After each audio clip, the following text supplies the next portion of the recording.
आपका आज वीडियो में स्वागत और है। आज वीडियो हम लेकर आए हैं, उसका टाइटल है Vasudhaiva Kutumbakam resonates at G20 summit in New Delhi. तो चलिए देखते हैं ये वीडियो देखने से पहले इस वीडियो के चैनल का ऑफिशियल लिंक आपको हमारी वीडियो के डिस्क्रिप्शन में मिल जाएगा। सब्सक्राइब करिए, लाइक शेयर करो, फॉलो करिए इनके चैनल को।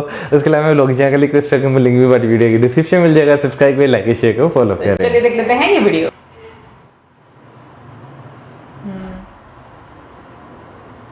One earth, one family, one future. ओ एंट्री है। आज G20 के प्रेसिडेंट के तौर पर भारत पूरी दुनिया का आह्वान करता है कि हम मिलकर सबसे पहले इस ग्लोबल ट्रस्ट डेफिसिट को एक विश्वास, एक भरोसे में बदलें। यह हम सभी के साथ मिलकर चलने का समय है और इसलिए सबका साथ, सबका विकास, सबका विश्वास, सबका प्रयास का मंत्र हम सभी के लिए एक पथ प्रदर्शक बन सकता है। प्रयास का मतलब क्या होगा? मतलब नहीं पता है लेकिन माइंड में नहीं भी आ रहा।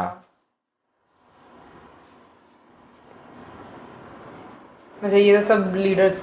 जब बरसों पुरानी चुनौतियां हमसे नए समाधान मांग रही है, 21वीं सदी का यह समय पूरी दुनिया को नई दिशा दिखाने वाला और नई दिशा देने वाला एक महत्वपूर्ण समय है।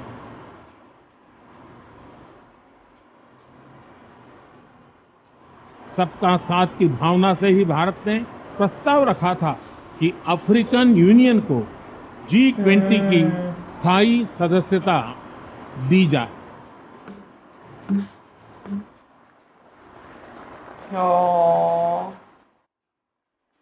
भारत की G20 प्रेसिडेंसी देश के भीतर और देश के बाहर इंक्लूजन का, सबका साथ का प्रतीक बन गई है।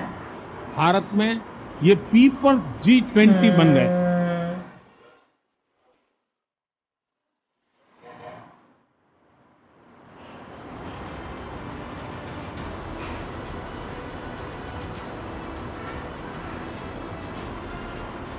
हमारी टीम्स के हार्डवर्क से और आप सभी के सहयोग से नई Delhi G20 leaders summit declaration पर सहमति बनी है।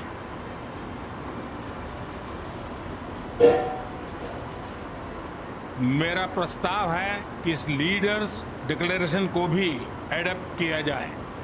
मैं इस डिक्लेरेशन को एडॉप्ट करने की घोषणा करता हूं।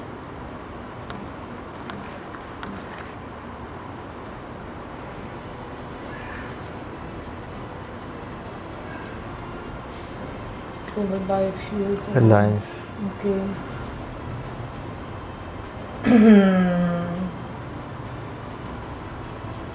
मतलब ये अलायंस बने हैं।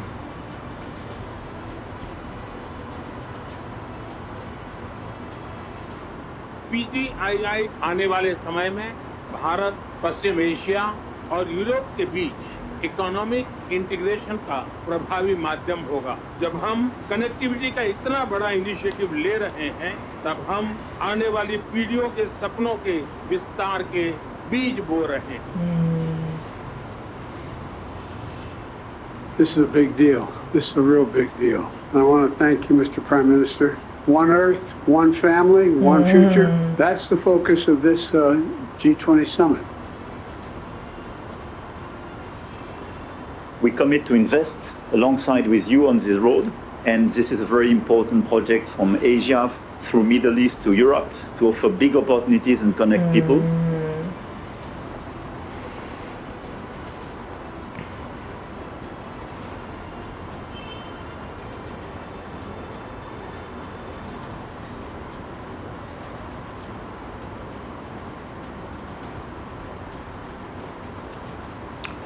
नालंदा थी। जापानीज प्राइम मिनिस्टर, उनकी वाइफ। ओके, अच्छा, आई थिंक ये प्रेसिडेंट मुर्मू जी ने जो डिनर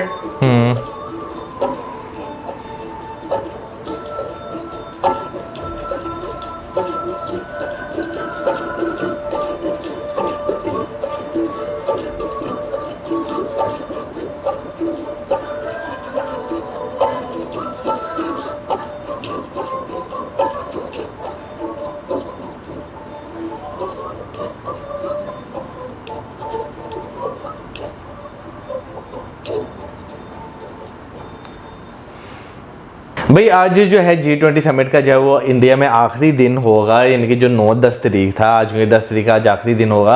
लेकिन हाँ, इसके जो फर्स्ट डे है उसके बाद जो फुटेजेस निकल कर सामने आ रही हैं, जो आप देख रहे हैं, तो लिटरली आपको जो है ना एक पावर का जो प्रदर्शन है वो नज़र आ रहा है। आपको जो है ना जो वहाँ पे जितनी भी एक्टिविटीज़ हो रही हैं और जितने एग्रीमेंट्स हो रहे हैं उनसे भाई पता चल रहा है कि आने वाले टाइम में G20 के जितने भी कंट्रीज़ हैं ना वो मिलकर बहुत कुछ करने वाले हैं। और आपको ये भी बिल्कुल अग्रीमेंट से और इवन के जो जितने भी लीडर्स हैं उनकी बॉडी लैंग्वेज से, उनके जेस्चर्स से ये चीज़ फील हो रही है कि इसका परिणाम भी बहुत अच्छा होगा। जिस तरीके से पीएम मोदी जी ने डिस्कस किया कि जो प्रॉब्लम्स हैं उनको लेकर और आने वाली जनरेशन्स को वो क्या उम्मीद रखती हैं अपने लीडर से कि वो उनका क्या कंट्रीब्यूशन होना चाहिए और वो कैसे बेटरमेंट के लिए काम कर सकती हैं। सो मुझे लगता है कि इन सब मुद्दों पर जिस तरीके से काम किया गया और जैसे एक डिक्लेरेशन जो है न्यू दिल्ली डिक्लेरेशन जो है उसको एक अप्रूवल मिला, बहुत ही अच्छे एक तरह से आपको कह लो कि कंसेंसस से उसको डिक्लेरेशन मिला। सो ये चीज़ अपने आप में ये महत्व रखती है कि किस तरीके से जो G20 समिट है कितना सक्सेसफुल हुआ है और उसमें जैसे नए अग्रीमेंट्स जो हैं वो भी आपको देखने को मिल रहे हैं, जो कि बायोफ्यूल वाला भी बीच में जिक्र किया गया। डिटेल में डेफिनेटली हम इसको एक और वीडियो ज़रूर देखेंगे। लेकिन एक चीज़ मैं ज़रूर बोलना चाहूँगी कि जितने भी लीडर्स हैं, स्पेशली अगर हम लोग अफ्रीकन यूनियन की बात करें, तो जब आपको नज़र जिस तरह से अनाउंसमेंट की जाती है और क्योंकि अब वो G21 मेंबर्स हो गए हैं, तो आप वो एक खुशी देखते हो जिस तरह से वो थैंक यू बोलते हैं पीएम मोदी जी को, लाइक गले मिलकर एक वो उत्साह नजर आती है उनके भाई अंदर। देखें, अगर देखा जाए तो अफ्रीकन कंट्रीज खासतौर पर अफ्रीकन यूनियन के लिए एक बहुत बड़ी अपॉर्चुनिटी है जो उन्होंने अवेल की है और G20 का वो हिस्सा बन चुके हैं। तो भाई ये एक बहुत मैं कहूँगा कि इम्पोर्टेंट रोल प्ले करेगी अफ्रीका को भी चेंज करने के लिए। अगर आपको याद हो, हमने वन सन वन ग्रिड वाला जो एक कॉन्सेप्ट जो हमने देखा था, उसमें अफ्रीका भी एक बहुत इंपॉर्टेंट रोल जो है वो प्ले करेगा, क्योंकि अगर अफ्रीका की बात की जाए तो दुनिया का सबसे बड़ा डेजर्ट जो है वो आपको वहाँ पर देखने को जो है वो मिलता है। अच्छा, उसके बाद जो है एंड पर जो है मैं बात करना चाहूँगा, जो भाई एक म्यूजिकल शो अगर कहा जाए जो हो रहा था, डिनर था लेकिन उसमें जो म्यूजिकल शो था मैं उसकी बात करना चाहूँगा। तो वो तो बहुत अच्छा लगा। और आपको जो है ना अप्रोक्सीमेटली जितने भी गवर्नमेंट के फंक्शंस होते हैं, जो बड़े बड़े डेलीगेट्स होते हैं, वहाँ पर आपको ये चीज़ जो है वो देखने को बहुत मिलती है। और इंडिया की मुझे इसमें सबसे अच्छी चीज़ ये लगती है कि भाई वहाँ पर ये जब चीज़ होती है ना, वहाँ पे नो डाउट आपको लोकल म्यूज़िक, वहाँ का जो ट्रेडिशनल म्यूज़िक है वो सुनने को मिलता है, लेकिन उसके साथ साथ जो एक ट्रेडिशनल अटायर होता है वो आपको जो है वो नज़र आता है वहाँ पर। तो ये चीज़ जो है मुझे बहुत खूबसूरत लगती है। बाकी जो है जिस तरह शॉर्ट्स वहाँ पर लिए गए थे वो मुझे ऐसे लग रहा था जैसे ना एक फैमिली फंक्शन होता है ना, उस तरह चल रहा है, जैसे सब जो है वहाँ पर एक बहुत फॉर्मल वे में जो एक दूसरे से बात कर रहे हैं, एक दूसरे को जो है वो तालमेल जो मिल रही है वो चीज़। आपको केमिस्ट्री नजर आ रही है बड़े बड़े लीडर्स के बीच में कि वो कितना कंफर्ट के साथ एक दूसरे के साथ बात करें, उनको एक सहमति आपको नजर आती है उनकी बातचीत में। इवन कि अगर नोट किया जाए तो आपको जो बाइडेन जिस तरीके से उनकी बॉडी लैंग्वेज, जिस तरीके से उनका मिलना था और जो